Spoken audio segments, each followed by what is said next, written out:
Town Bank Mortgage, NMLS number 512138, is an equal housing lender. This podcast is for informational purposes only.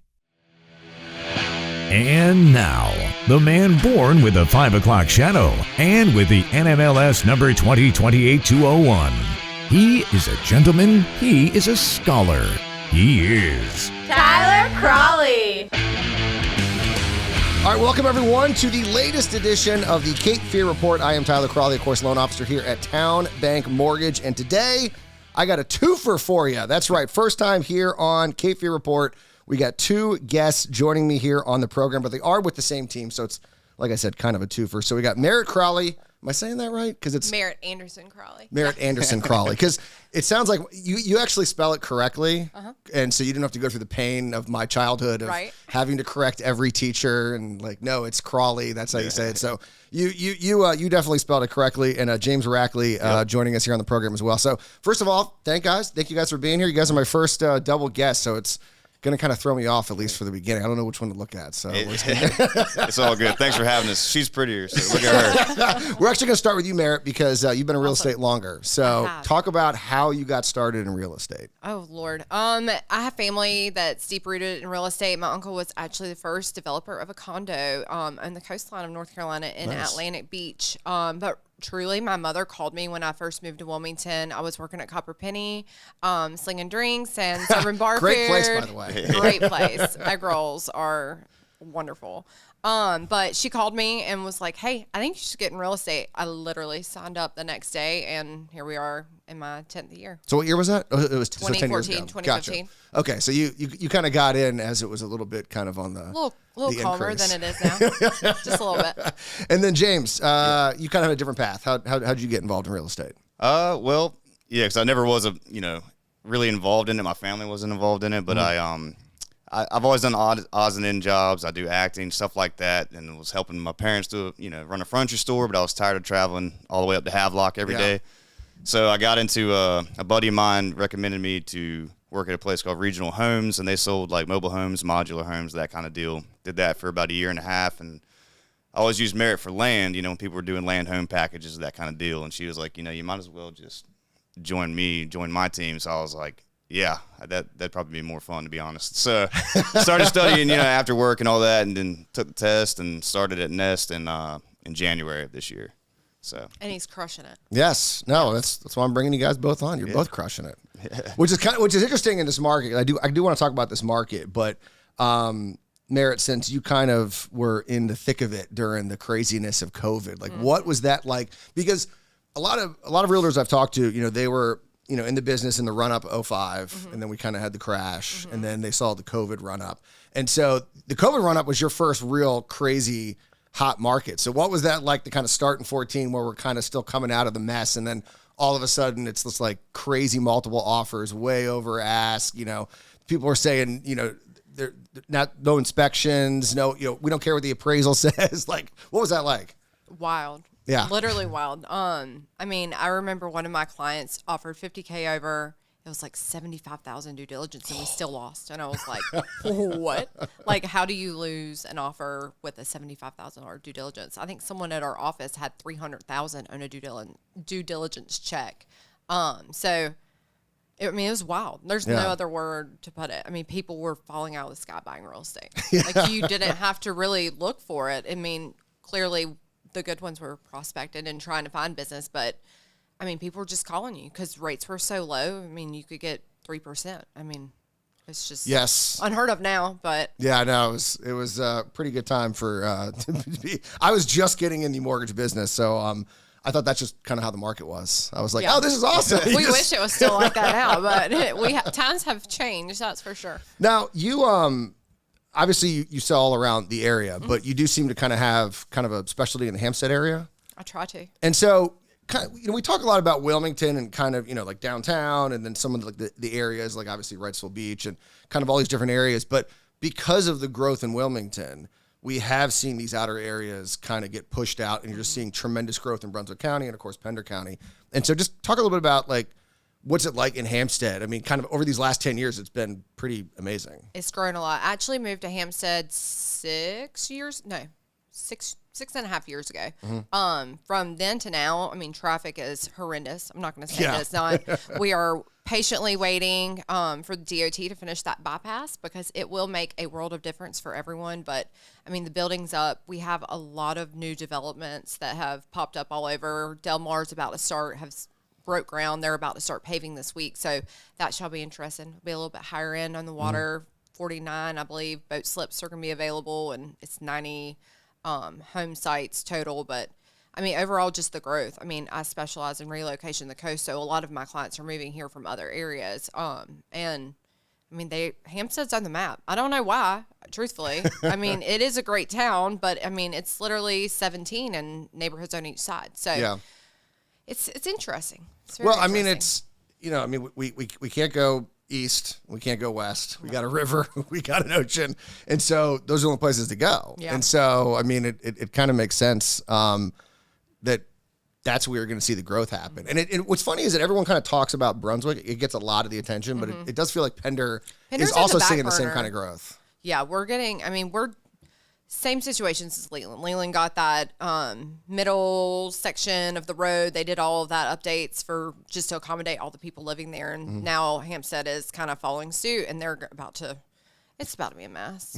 It's going to be a very long few years. I just hope it'll be better once it's done. And the road designers don't take any opinion from the people in Brunswick and the awful Leland road. Man. It's like, don't copy that. We learned that experiment was a failure. Yeah. Don't do that. Have turn lanes. Yeah, I mean, you don't have to make a U-turn. Please. I would appreciate that. Agreed. And so, James, are you kind of focusing also kind of, in maybe more of a specialty area? I grew up in Monkey Junction, so, I mean, I would say technically that would be my specialty that's area. That's another big growth area. Yeah, I mean, it is, but I have learned a lot about Hampstead, obviously working with Merritt and going up there a lot, doing open houses, all that kind of stuff. And seeing that growth it's crazy because I've been here my whole life, just knowing what that used to be, just woods. I know. Same with Leland, it was just that Leland area. There was nothing out there, and it's just that quick things can change. But Monkey Junction, I would say, is that's kind of my go-to, and towards Carolina Beach, all that kind of stuff, because I went to Ashley High School down there, so I would say that's. So you know why it's called Monkey Junction, though? Yeah. Right? Okay, yeah. you want to tell that story? No, you could tell it. I mean, I just they know have a that. monkey? Yeah. Yeah, there was loose or something? No, there was a gas station. Yeah. The guy had like a monkey cage or something. Yeah, like and he that. just had it out there, and that's why it was called that, because he was like, his pet people would come look at it and all that, but like. I've always wondered that because there's a gas station right there on Carolina Beach Road. Monkey Mart. Yeah. Is that where it originally was? Nah, it was or just a reference. Okay, gotcha. Yeah. The one that the OG is gone. That's gone. And then, because, Monkey Junction, like, remember it's the, what's the zoo called? But it was the Totem. Oh, yeah. The Totem Inn Zoo, and now it's like Tragumbo or something. Yeah, but it's like, something. Is that still open? Yeah. Shockingly Okay. enough. I never know if it's open. it's Man, open. It's open. Okay. It's if you get, I forget the neighborhood right now, but if you live right there, you can. Woods. No, it's another one, like Battle Park or something. But it was like you can hear the lion roar at night. I mean, how weird would that be? Living in like the middle of Wilmington, you hear a lion. I know. I mean, it's a sore subject for a lot of people, but it's still there. I mean, I'm shocked, to be honest with you, but Well, I mean, it's crazy at this day and age. I mean, we're recording right now across from Mayfair. Yeah. In this new kind of development. Which, I mean, when I moved here in 2000, there was this that was a 2-lane road. Yep. A military cutoff.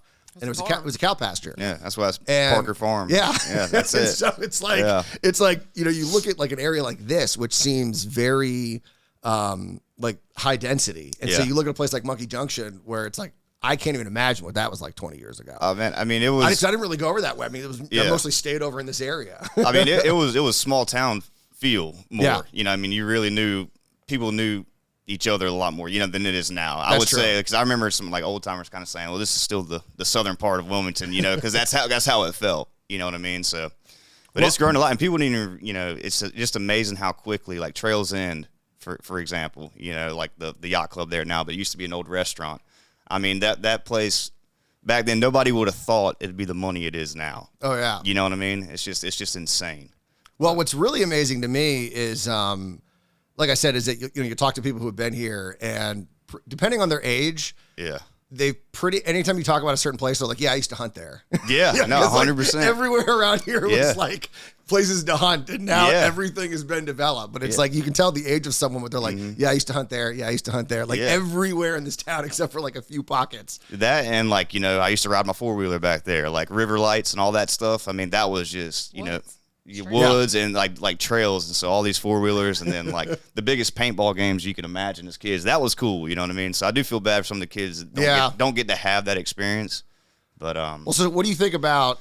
I mean, because this is the big topic on this show, and obviously, anytime you go on a Facebook page, they talk about development and like this overdevelopment, and so it's kind of a weird thing because, you know, to be in a business where you sort of profit off, you know, real estate, and then of course the rising prices of real estate, but at the same time you do want to sort of keep, you know, what this place is and what it has been. And so kind of from, you know, from your perspective, like what has it been like having grown up here, this crazy change that we've seen over the last like 30 years? Well, to be honest with you, and like, you know, if you ask a lot of my buddies that I grew up with, I mean, we miss the old Wilmington. Yeah. I mean, just to be honest, you know, and it's like apartments everywhere and all this kind of stuff. It's kind of crazy because I mean, honestly, I don't know where they all work. I mean, just being honest. No, that's true. Yeah. I don't know what, I mean, I know the online thing now, but every time you see a patch of woods leaving, you know, it kind of tears at you because like, you know, we used to have that sign coming in with the Tree City and all that, you know, just eviscerated. You know what I mean? So it does. I miss the old ways, you know. Because, I mean, Monkey Junction, it was like, except for that one little part, it was 55 till you got to that one intersection and then down the way. So, I mean, it does.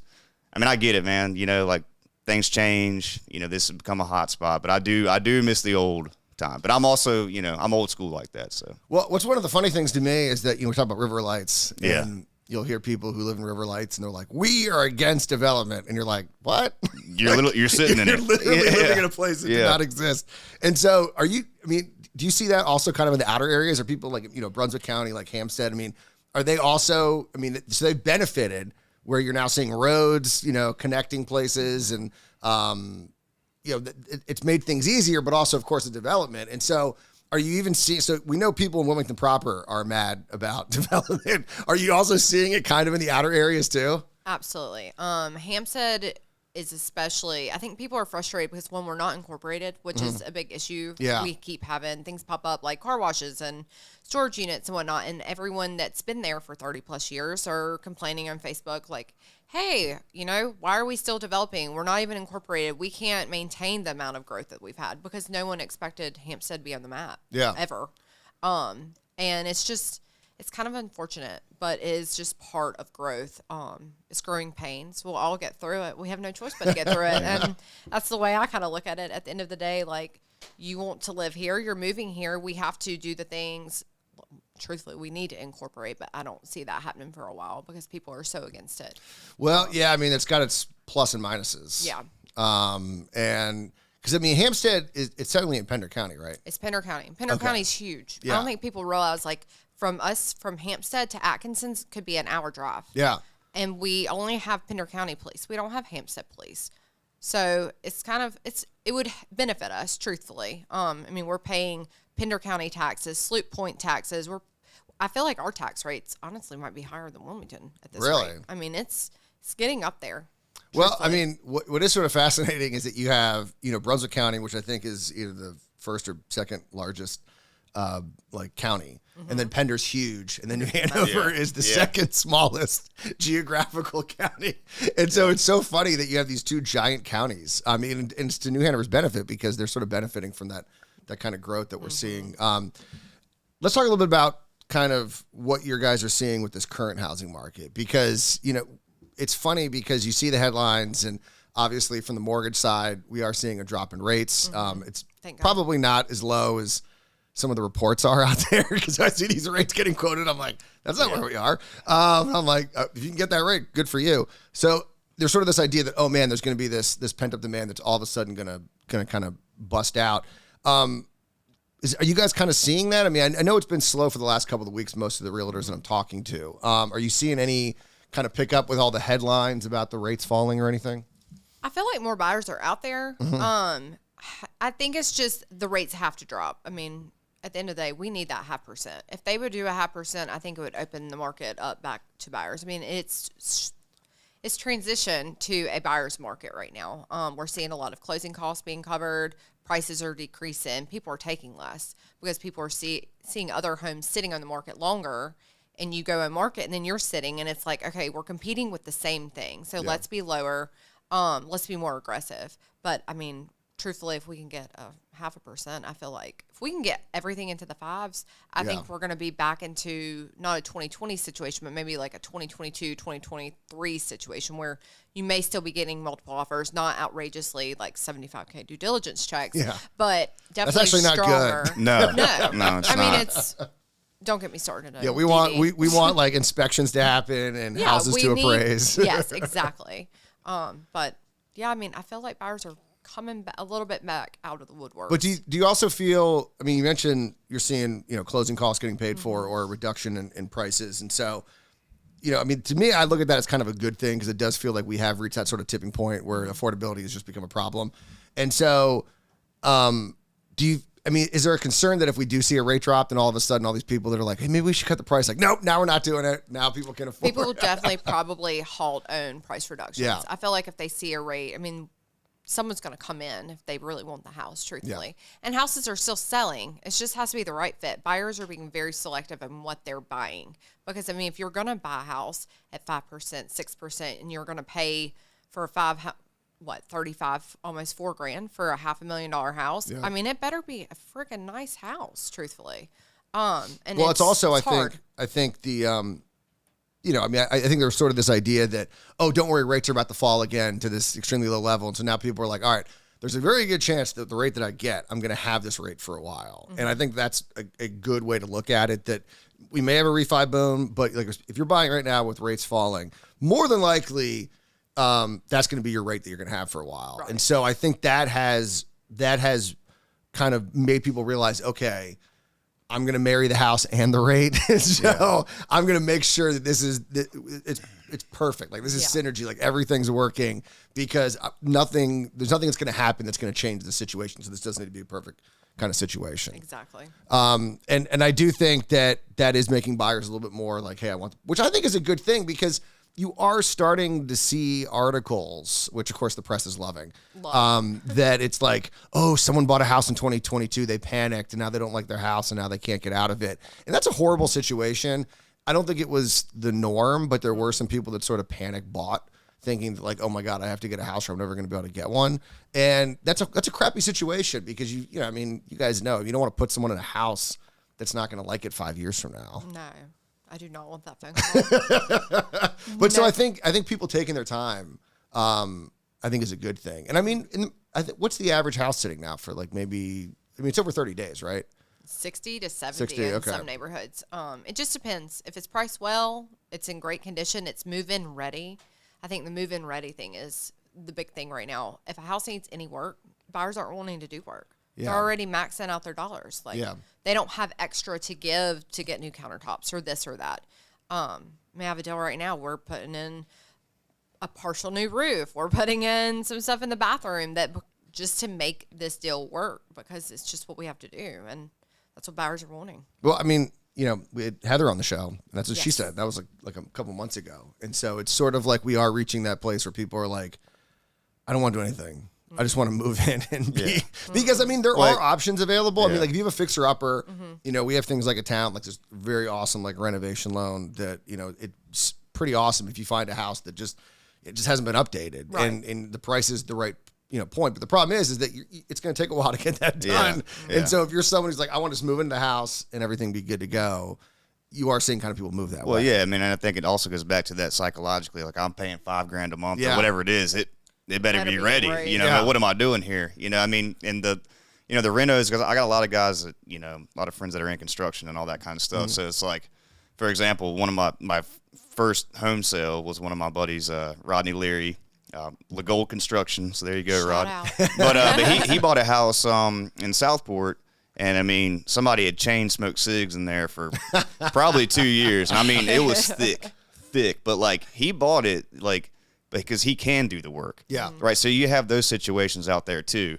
You know, and it kind of goes back to like, you know, trade schools and all that are becoming more popular. So I think there might be a little, you know, these cats come out of school, you know, they might have some help from their parents, and like you might start seeing stuff like that, you know, happening more. In terms of the younger generation. But I mean, you know, like I got good buddies, you know, that multiple kids, and they're locked in at a 2.5 or whatever it is rate, and it's like, man, that'd be really hard to let go of. But we talked about it before at lunch. About how all that equity they have. Yeah. But then on the same coin, it's like they have all that equity, but it'd be crazy for it to go up that fast again on their next purchase in terms of the equity building. Because it was just such a freak thing. But then, you know, it's like psychologically, I think people have finally come to grips with that was a freak thing in terms of our lifetimes. Like it's not supposed to do that. And, you know, and so if we get this little, you know, easing of that rate, you know, people can, you know, because it's really a dual income situation. You know, if you're one person trying to buy like a decent house and all that, it's not possible. It's really hard. You know, so there's a lot more planning and thought. Like you were saying, you know, that's why I think houses are sitting longer because, you know, people that rate's high, but then, you know, let's think about it more. Not this Johnny on the spot, because it's not, people aren't dropping the bag in the front yard anymore. Yeah. No, I mean, I do feel like you're right. I mean, there's sort of two scenarios. You have, you know, older people who are kind of driving the market right now, who do have a ton of equity. I mean, I think we're at a point now where I think like the most ever homes have been paid off, and so they're sitting on a ton of equity, and maybe they're thinking about moving. But if they do move, you're right, they're not going to want to, you know, fix anything. But then you have younger people who are like, yeah, I'll buy a starter house, or maybe even like one up, but it is a fixer-upper, and so I'm going to have to put that money into it, which is actually kind of how the market's supposed to work. I mean, that's sort of historically how it was, right? Like when you were young, you know, you buy a house, you'd fix it up, and then maybe you'd have life changes, you get married, you have kids, then you move to your next house, and then because of all the work that you put into that house and the equity that you built, can then roll it over into the next house. And so we just sort of like put that on hyperspeed with no work being necessarily being done to build that equity. And so it's created this sort of situation where everyone, I think, is like kind of scared to move. But, you know, talking about rates, I do think if you're sitting on like a 3% mortgage, getting a 7% mortgage, there's like no way. But we get into a 5.5. It's not as bad. It doesn't sound as scary. Yes. I remember when we bought our house in 2018, we were trying to pay off some debt, do some things, so we took a 5.5, and then we refinanced it twice and got down to a 2.5%. And I'm like, I mean, now I'm like, well, I'm going to keep it no matter what, but I have all this equity in it, and I would love to use that to buy another house. But I'm like, at 7%, absolutely not. Like, because I'm in that mindset, I have a 2.25. Like, why would I get rid of it? Like, it's free money. It's free money. Exactly. But it's hard. It's really hard for first-time home buyers right now. It's kind of sad. It is. They can buy new construction all day long and get whatever they want under the sun, but you're buying new construction in the 300s that you're not going to want to live in forever. Yeah, truthfully. Well, I think that is sort of the sort of sad thing about the run-up is it's sort of like it's like a you know, blessing and a curse, where it's like, wow, I got all this equity, but then I'm locked into this house, and so you bought your starter home thinking it was a starter home, and now you're like, I think this might be my forever home. and it's like, well, it doesn't have to be, because there are scenarios like we do see a drop in rates, and you can utilize that equity to kind of get you to sort of where you are now. But yeah, I mean, it did sort of freeze everything. I mean, it feels like we've been kind of limping on. I mean, if you look at this, the stats were there. I mean, you know, mortgage originations are like 25-year low, existing home sales are 20-year low.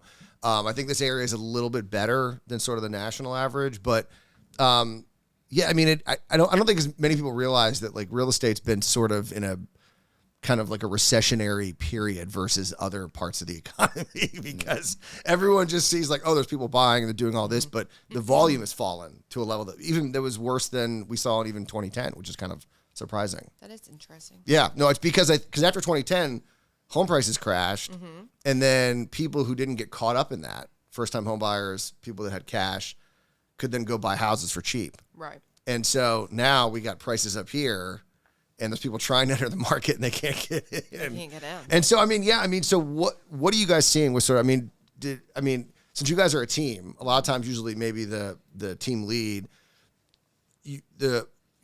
works with more experienced buyers, and then James, you'll work with more like first-time home buyers. Is that sort of how you guys do it?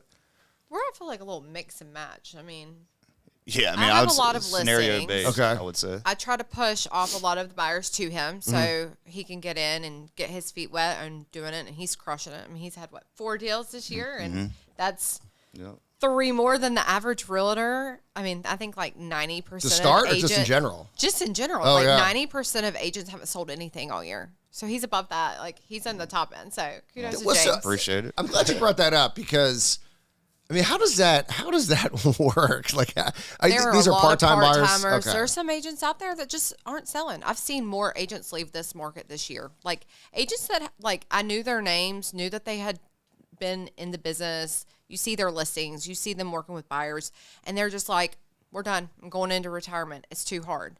But I think the problem is in 2020, everybody quit prospecting. And a lot of the agents that quit prospecting that were really, really good agents just didn't do it anymore because they had business falling in their laps. Yeah. And then 2023, 2024 came into play, and you had to actually start looking for business because interest rates were higher than before, and buyers weren't falling in your laps. And I think a lot of those agents realized this is not an easy job. It's not easy money. It's not get quick rich scheme. Like, it's hard work. And if you're not going to put the work into it, you're not going to survive in it, unfortunately. Yeah, no, I mean, that's true on this side, too. I mean, everyone kind of got used to the refi boom, like the biggest refi boom maybe ever. Yeah. And it was like, this is easy. And then a lot of loan officers just sort of let their referral partners kind of just lost contact. Yeah. And then all of a sudden, there's no more refis. Yeah. And it's like, uh-oh, you got to start working. You got to find a way to get those leads again. So, yeah, I mean, I do think that is probably the best advice you probably could give to someone who's starting the business is when things really get hot, make sure you maintain your relationships because you're going to need them when things slow down again. Because when things are hot, you never think they're going to be slow. You never think they're going to be slow. And that's, I think, I think it really is sort of what gets a lot of people in a lot of trouble. I agree. And so, James, sort of you kind of starting out. Yeah. What's been sort of your experience kind of in this slower market, I guess? Well, for me, I mean, it's, and from my perspective, it's normal, right? Yeah, Because I just started. Yeah. So, I mean, but I'm glad that it's, starting out in a tougher market. But to be honest, I was doing the mobile homes and modular homes, and a lot of times, I mean, I was sitting there having to get, I'll talk about interest rates. I mean, a lot of those people saw some very high interest rates, but it was out of necessity. What's the highest interest rate you saw there? I really don't even want to say, to be honest. Because I feel bad, but over 10 for sure. I've seen. That's not bad. I've seen one. I was thinking you were going to say like 20% or something crazy. No, it could get there. But that was a lot of, with that stuff, it was a lot of family land or they use as equity and that kind of stuff. But I've seen 12%, 13, all that kind of stuff. But again, it's, they had to do that to get, you know what I mean? But that's like a bank statement loan. Yeah. So, from there, now I see this and it's a totally different game because, the mobile home industry and modular home, that's all technically new construction. Like I was the builder, right? But just helping them, get credit situated and all that kind of stuff. But with this, it's been interesting because I'm not just selling a product. I'm out here trying to fit their wants and needs. So I like research. So I like kind of digging in with all that kind of stuff. And that's why I kind of kept in touch with a lot of the guys I went to high school with that are in construction because I want to learn as much about the home building process as possible, right? Because I didn't grow up like my dad was not in construction. You know what I mean? So I kind of put myself in that world. Renos, like Kiva Construction, I work with them a lot. Even like the stuff downtown, which is crazy because some of those homes are so old, like 1900, right? Yeah. Are sinking in the ground. And so you literally have to go in there and bring them up. So I purposely got in that situation to be able to have more knowledge when I talk to clients because I am new. So it's like I got to have some kind of value, right? Not just like, hey, I'm here to help you out. I'm really trying to dig in and make sure you aren't getting, the runaround or like I'll dig in on a project for you, I guess is what I'm saying. So when you're doing modular homes, so you were selling the homes and doing the financing. Man, I did the whole. He was pre-qualing people for sure. I had to pre-qual because you had to do a soft pull because we can't even get this conversation started if I don't know where you're starting from. So we did the soft pull, see where the credit is, and we had all these things that I forget what it's called now, but basically we could see where their score would get to if they canceled out X, Y, and Z on their credit. Simulation. Yeah. So, I was helping on all that side of it and dealing with, lenders all the time because each bank had a certain criteria. Yeah. So we had to dig in on that kind of stuff too. So that kind of gave me a view of that world. So I'm grateful of where I worked before, and plus all the, handyman stuff I've done. So and now I'm selling houses, so it's like it's all come full circle. Yeah. Kind of deal. So, I mean, it's got to be kind of interesting to go from that versus selling homes. Like just very different conversations that you're having with clients because once again, you're not having to necessarily worry about the financing part, but still kind of. I mean, not as much. I mean, if you're a first time home buyer, yes. Yeah. But, if you've already done it, obviously you know what you're doing. But but I feel more comfortable talking to a first time home buyer because that's literally all I did, the whole time. So like I can walk you right through it. It's going to be okay. And I know how to you can shop for rates. Like most people don't, you get 45 days to go to another bank to see if you get a better deal. Most people don't know that. Yeah. Little stuff like that. So I think it's definitely been a big help. But it is different versus sitting on a lot, selling a product. Yeah. And then going to all these random houses, and like, you're like looking. So much you don't know. Well, the main thing is did you close, like when they were coming on, I mean, was that about usually that you would close them that day or would they go think about it and then come back? Oh, no, it was like you sat them down. The main thing is you try to pre-qual to see if it's even going to be worth walking them around, showing them houses, right? So you sit there and you figure out, you talk to them about what their income. And then because everybody's hesitant on the credit score thing. Yeah. To pull it. I'm like, it's a soft pull. You might have 1 point deducted, whatever. But at the end of the day, if your credit's 580, what's that 1 point going to do? Yeah. So we got to figure out how to get you from 580 to 680. That kind of stuff. So we'd work, that kind of. Yes, we're very aware. Yeah. But, so I had to deal with all that.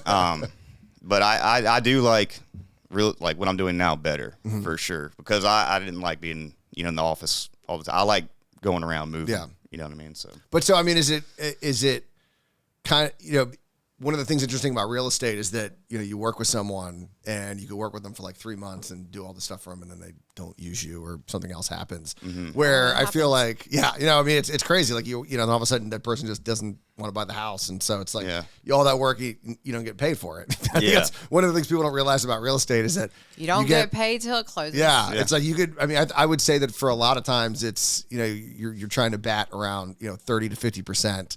Would be good. But so that means you're doing 50 to 60, 70% of your work you're not getting paid for. And so versus sort of, kind of right off the bat, you're trying to figure out if someone's going to end up being able to do this or not. Yeah. And so it does seem like that would be kind of a different mindset as well. Yeah, no, it definitely is. I mean, but the same thing with those. I didn't get paid till that closed either. Yeah, that's true. You know what I mean? And I would almost say it was almost more personal because I wasn't all in their finance. See, like on this, I'm like, they go see Tyler and I don't have to, I just like, hey man, is it going well? Yeah. Okay, great. That's awesome. Versus like literally being like, an assistant to the lender because they're pumping out so much stuff. It's like, you got to call them. They had them doing a lot. Like when he would tell me about all the things he had to go through to get a client pre-qualified, I'm like, why is the lender not doing this for you? Because here, I'm like, oh, you want to buy a house? Great. Here, talk to Tyler. Like, takes my hands out of it. We are supposed to. We were the buffer. And they're, because otherwise they would just be overloaded with applications. Oh, yeah. You know what I mean? And so you kind of,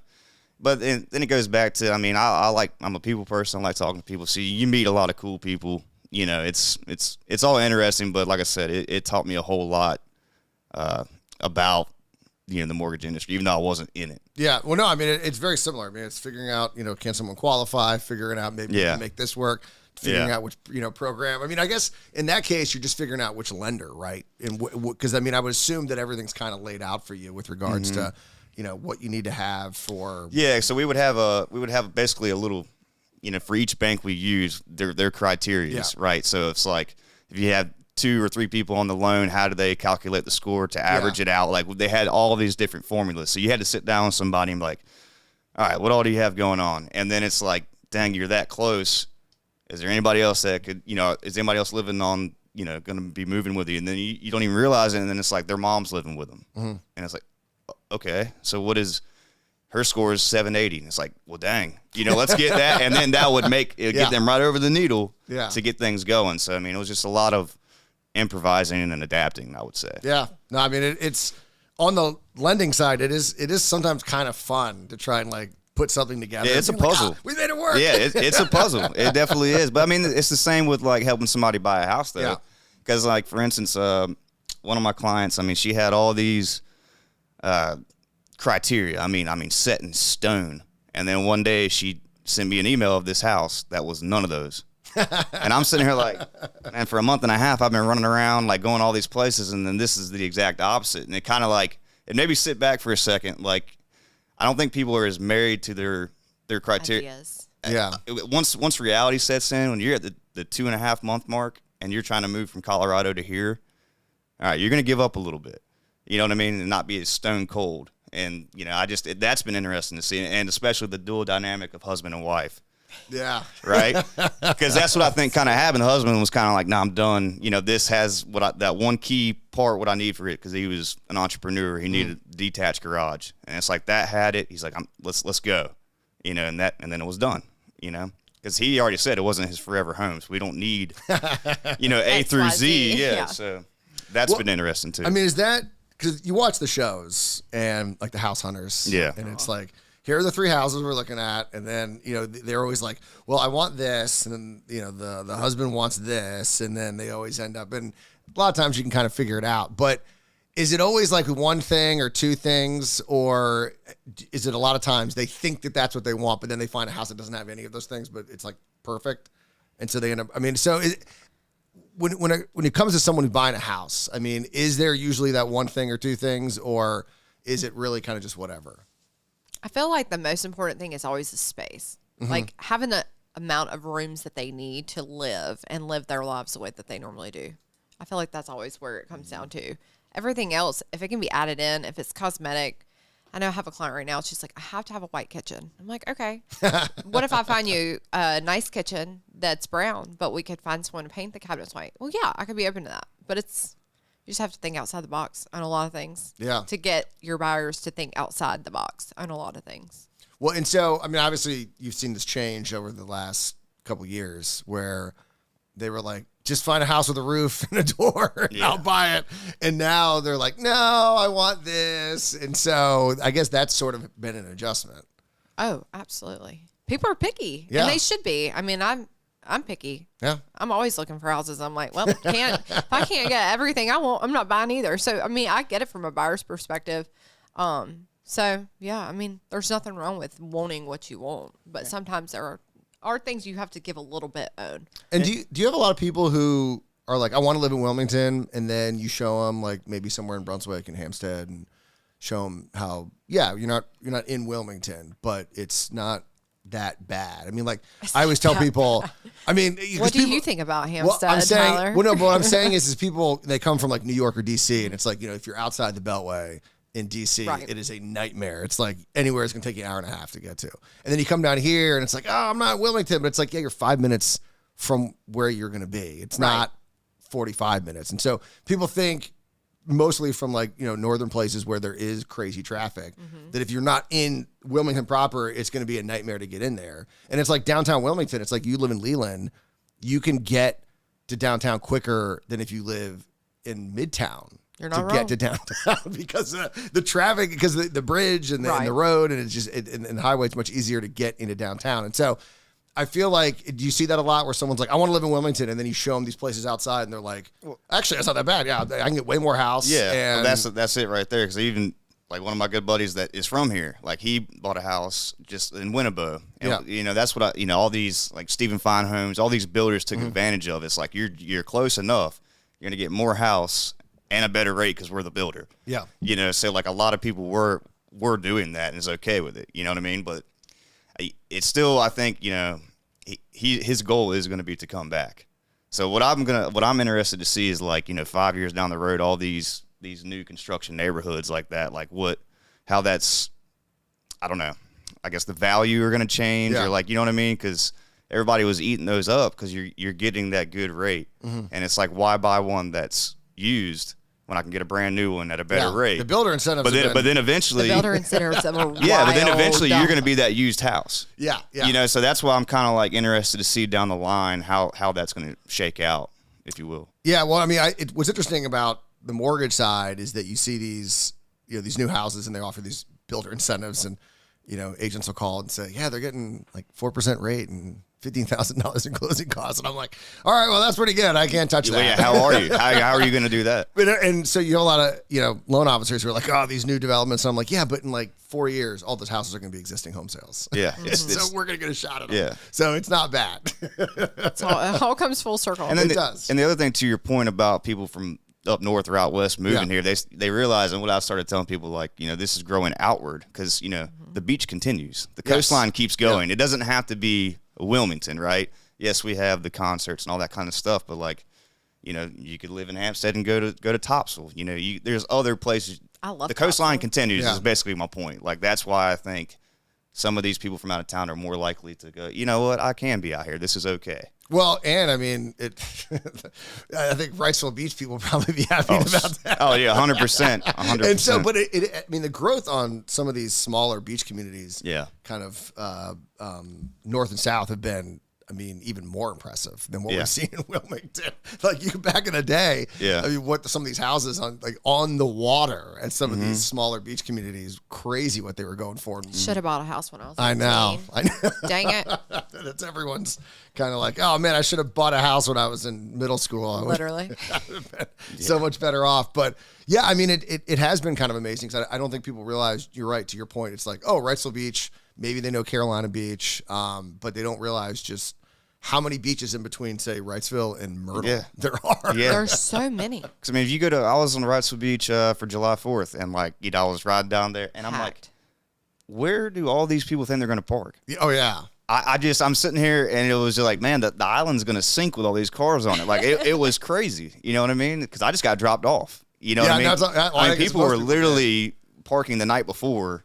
And, it's their car. Yeah, heck yeah. I mean, it's wild. I mean, but I remember growing up in Carolina Beach that you didn't have to pay for parking. Yeah. Like, that's how far things have come, in terms of, that kind of stuff. But what is it to park on Wrightsville Beach now? It's like $5.50. I have no idea. Which is absurd. I know. I paid $25 for the day at Carolina Beach when I did that. I did this dragon boat race thing last Saturday, which was what is wild. that? Man, I guess like every a dragon boat, like a kayak, right? It's like a big kayak. It's but it's like, it literally has the dragon on the front. But every year, so I it's guess literally a dragon boat. Yeah, dragon boat. And like we had at Nest, we had a team go out there. I mean, have somebody beating the drum on the front and everything. It was wild. I was like, man, every year. I didn't know what I was signing up for. Is it charity? Actually, I don't know. I didn't read. I didn't read in the emails that hard, to be honest with you. I didn't realize I had to dress up. You just showed up and just I'm gonna row. I was rowing, man. I was getting after it. Well, the whole team was. Shout out to the team. Shout out to Nest. Yeah. Well, speaking of charities and Nest. Yeah. What a segue. Yeah. I got skill. I love it. I love that plug. Let's talk about your golf tournament, Merritt. You got coming up here. So Yes. this is the first annual. First annual Wish Upon a Par.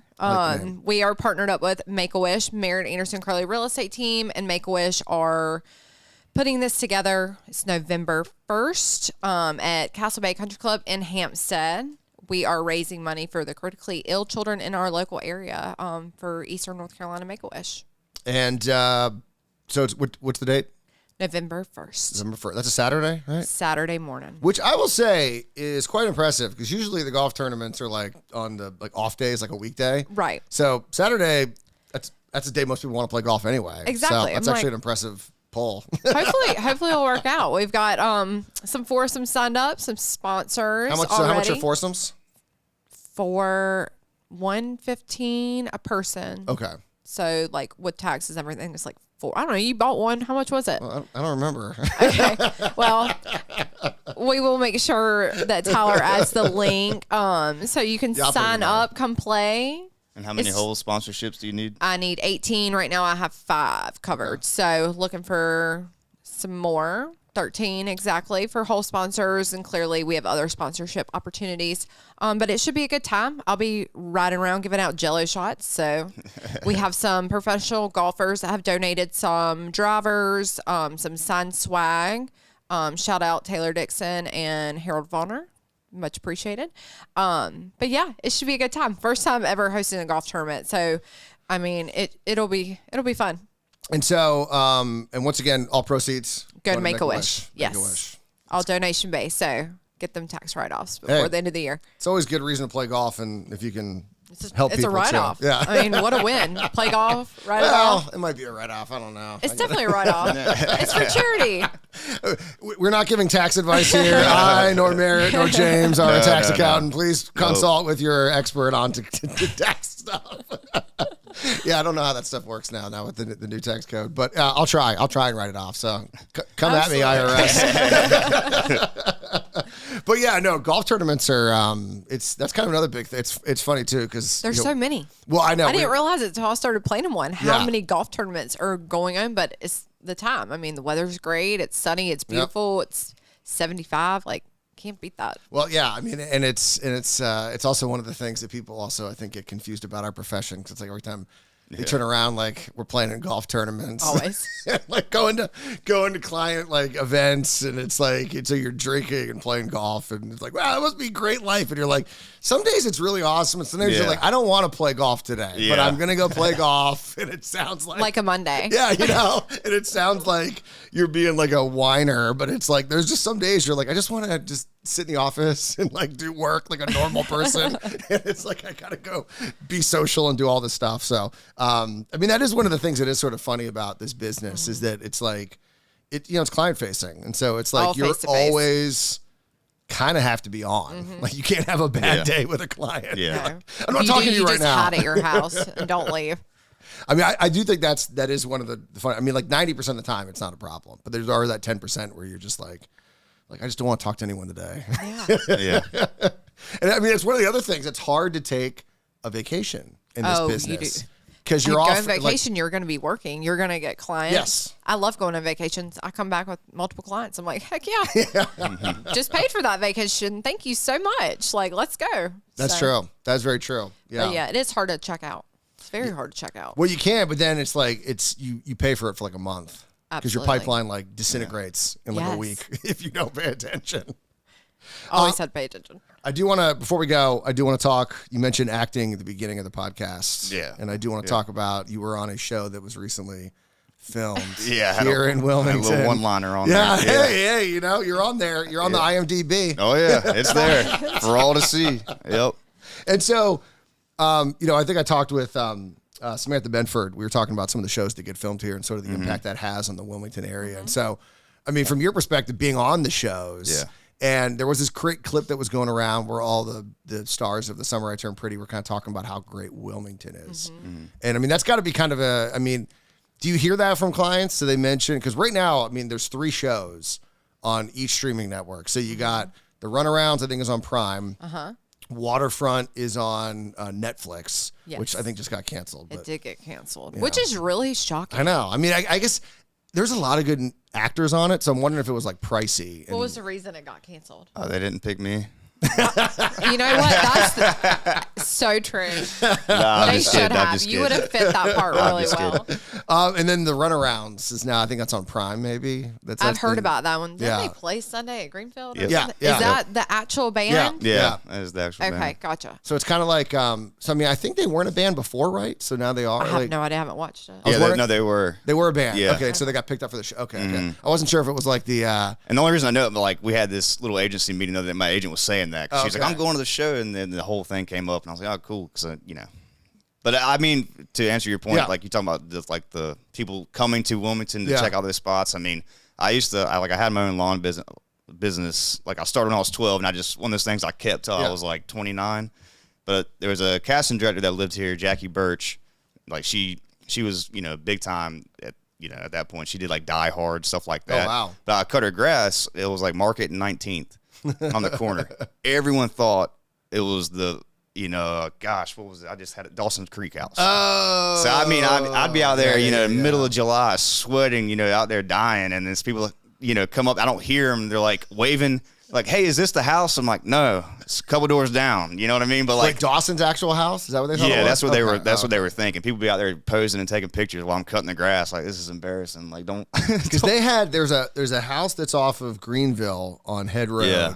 And you go all the way down. It's like a gravel road. You keep going. You go past a couple like little subdivisions, and there's like at the end there like it sort of dead ends. Yeah. It's the intercoastal, and there's a big sign and it says, "This is not where Dawson's Creek was filmed. Do not take pictures here." Yep. And it was actually, I think in like 2013, it was on like BuzzFeed. Like someone wrote about it. Yeah. And it was 100% where they filmed the show. Oh yeah. The guy was like, didn't want people coming there anymore because it was so annoying to him. Well, because I don't know if it was something to do with the show. I know that because people would be coming all the time. But no, they could have. I mean, there's a lot of houses that look the same. There's a One Tree Hill house that's on the market right now, and like it's been all over social maybe media. Maybe that was the show. Yeah, it probably was. Because to me, I watched neither of them. You know, they were out when I was in middle Which is school, and I'm shocking. like, why? It was filmed here. Yeah, but it was like a. So you didn't watch either? Nah. Have you watched The Summer I Turned Pretty, or just the episode you were in? On repeat? No. I got the clip. You know, The clip. That's it. I mean, Dang, James. it's not my style of show. Why would I? You know what I mean? Like, just gonna watch. I did watch Dawson's Creek. I was like in high school when that show came out, and so everyone. I wasn't even living here. I was living in DC at the time, and everyone in my high school was talking. The morning after it premiered, and it was like. It was big. I mean, that's what it was designed for. And so I did not see. I saw a couple episodes of One Tree Hill, but I was like kind of aged out when One Tree Hill came out. So I never really saw. I mean, for me, all the girls, you know, you're in middle school and elementary school, all the girls are like fawning over some of them. Like, I'm not watching that. But I will say though, the first time before I got an agent and did all that, I think it was One Tree Hill, but I was signed up to be an extra just to see what the deal was, right? And you know, they had cooked chicken because they cooked on the set for you, right? So they had a buffet line, and I was like, man, this is great. I got some raw chicken, and I'm sitting there we're in like a club scene, you know, and I'm like, oh my gosh, I'm gonna lose it. And I'd been on camera like the whole time, and I told the director, I was like, listen, I'm not gonna make it, like. And sure as all get out, like I had to leave. I'm like throw it up all over the place outside, calling my dad to come find me. You know, this is prior to like locations, and I'm like just stumbling around, so embarrassed. Like, oh no, it got me, and I was like, man, I don't know if I'm ever gonna do this thing. And then now you're an actor. Yeah, but to that show, I will say everybody asks about those girls because like even though it had a one-liner, you show up and like you do hair and makeup at the same time with them because you're on the scene with them. So that's where I really met like. Famous people was just sitting there in the barber chair, like waiting, and they were all down to earth, like you know. You're talking about One Tree Hill. Or you're talking about Summer I Turned Pretty. Okay. Yeah, all three of those girls. I mean, they were all like down to earth and cool. So I will say that, and that's the truth. I'm not just tooting horns, but yeah. Well, I mean, it was the One Tree Hill thing was kind of interesting because a couple people on that show were sort of like their star was like really on the rise, like Sophia Bush and Chad Michael Murray, and of course they got married And then, of course, I remember you had there was the whole rumor that, you know, Chad Michael Murray filmed that movie, House of Wax, with Paris Hilton, and did he cheat on? And so, like, this is all happening. And so you'd see him. I remember one time seeing him at, like, middle of the island for breakfast. So it was very interesting because with Dawson's Creek, I wasn't here yet. And so, you know, I didn't get to see any of them. We're kind of in that same situation. But I have a feeling that Summer I Turned Pretty is going to be kind of the same thing, where a couple people from that show are probably going to like blow up here. Become. You need to be making some phone calls, and getting them as clients. Well, I know they like to hear for sure. They all talk about it.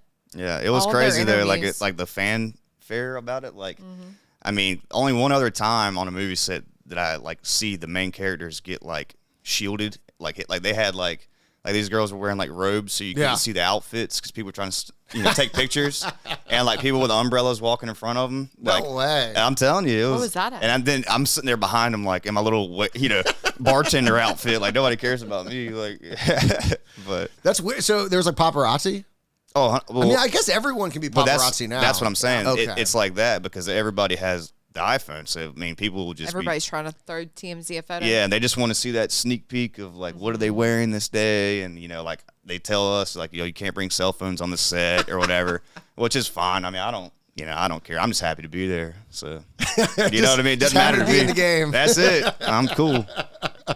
Yeah, I mean that's it. You know, it's interesting doing kind of both those. I would say professions like real estate and acting because they're both the least consistent jobs. 100%. Yeah. I mean, but I'm kind of used to that now because like my whole like for 13 years or whatever I've been doing the acting thing, and it's like you hear no all the time, and it's like you're used to chasing something. Yeah. Which I just have that in me. I don't know why, but like so this is kind of the same thing. It's okay. Like, But you're crushing it.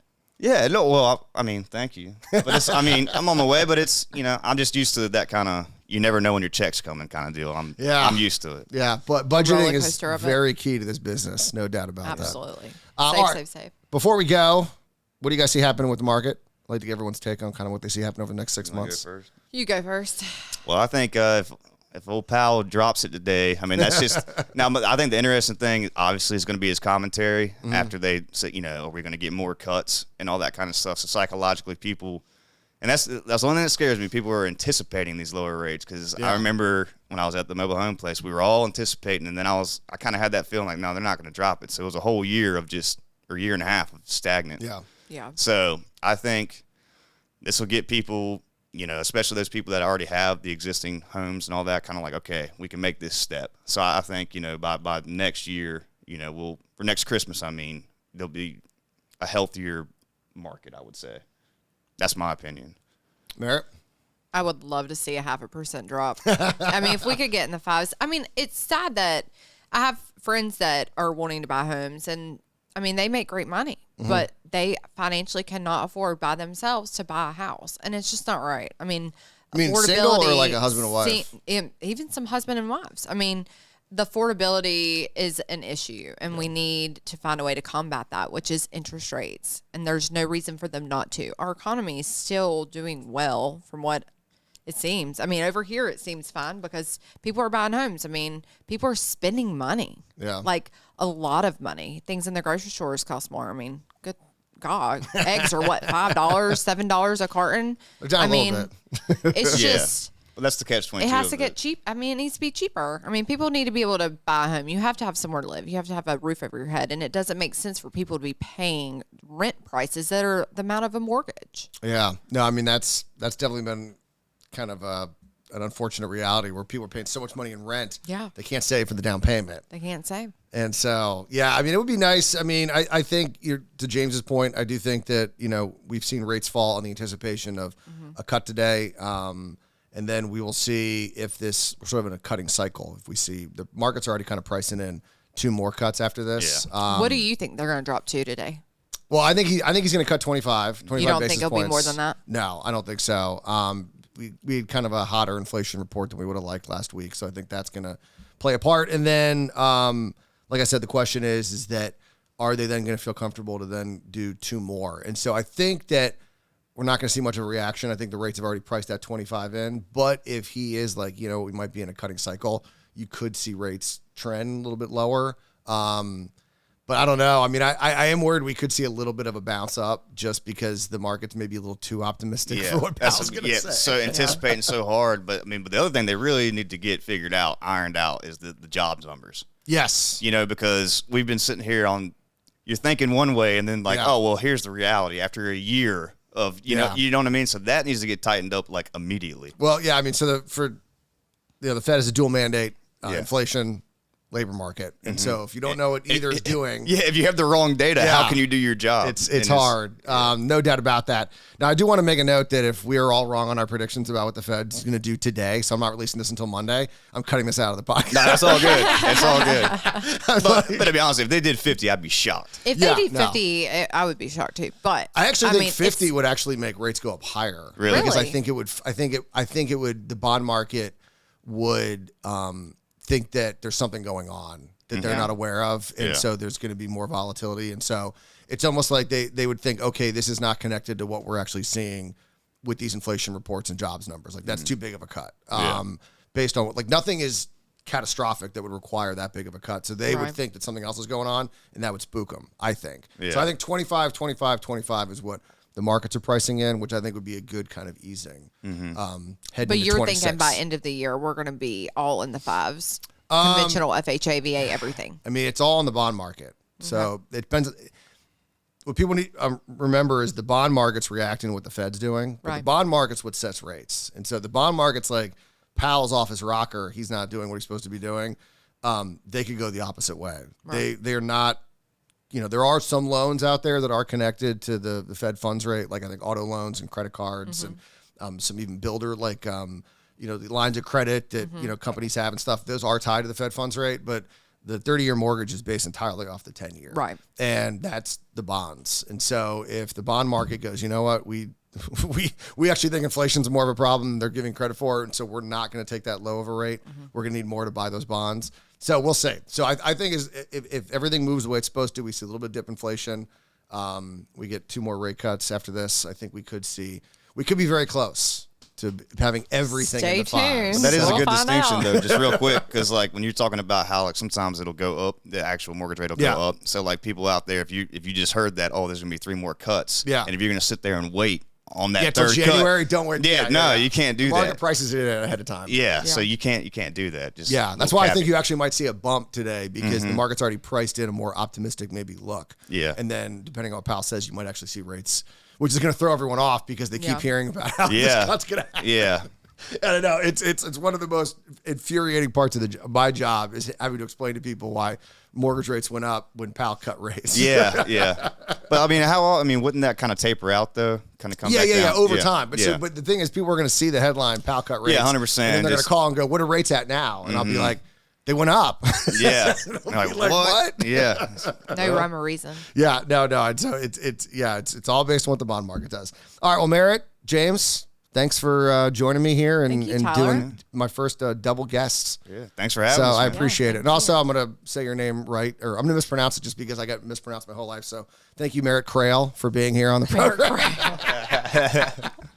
Merritt Cralle. I wanted to do that because my whole life I got called Tyler Cralle, and it was like Crawley. It's Crawley. But it is Crawley. Yours is Crawley, and I'm Crawley. We're just spelled totally different. I know yours is, like I said, yours is spelled the way that people can say it. Yeah, my whole life everyone thought that's how you spelled it. That's how every form is. I'm like, no, it's okay. That's fine. Just keep it that way. So, all right, guys, thanks for being here. I appreciate it. Thank you.